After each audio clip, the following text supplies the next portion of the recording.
হৃদয় ক্লাসরুমে স্বাগতম। আমরা আরেকটি ধারার পর্ব নিয়ে এসেছি, সেটি হচ্ছে ধারাটি কোন পদ 392, ধারাটি কোন পদ 301, ধারাটি কোন পদ 120, কোন পদ 1000, এরকম বলা থাকবে। যখন এরকম বলা থাকবে তখন আমাদের এন এর মান দেওয়া নাই, এখানে আমরা এন এর মান নির্ণয় করব।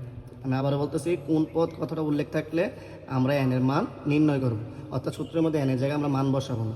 তো অনুরূপভাবে ধারাটি প্রথম পদ হচ্ছে কি, এখানে 8, আর সাধারণত বের করার সূত্র হচ্ছে দ্বিতীয় পদ মাইনাস প্রথম পদ অথবা তৃতীয় পদ মাইনাস দ্বিতীয় পদ।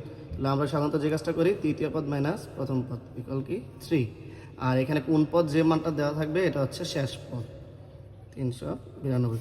তাহলে আমরা জানি ধারাটি এনতম পদ হচ্ছে a plus n minus 1 into D. তাহলে এর মান উপর থেকে বসাই আমরা 8 প্লাস n এর মান আমরা নির্ণয় করবো, তাই বসালাম না।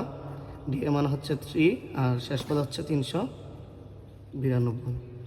যদি আমরা ক্যালকুলেশন করি, এখানে 3n এর সাথে গুণ হবে, 3n প্লাসে মাইনাসে মাইনাস 3, আবার 1 এর সাথে গুণ হবে 3, ওকে 3 392। তাহলে 8টা থেকে 3টা চলে গেলে থাকবে 5টা প্লাস 3n ইকুয়াল হচ্ছে 392। প্লাসের 5 যদি আমরা ওই পাশে নিই, তাহলে প্লাসের কোনো কিছু ওই পাশে আসলে কী হবে, মাইনাস হবে। আর গুণের কোনো কিছু পাশে আসলে কী হবে, ভাগ হবে। তাহলে 3 যদি আমরা ওই পাশে নিয়ে যাই, তাহলে 3 ভাগ আকারে হয়ে যাবে। আর 392 থেকে যদি আমরা 5 বিয়োগ করি 387 হবে। সুতরাং এখন 387কে আমরা 3 দ্বারা ভাগ করব। 387 ভাগ হচ্ছে 3, 129।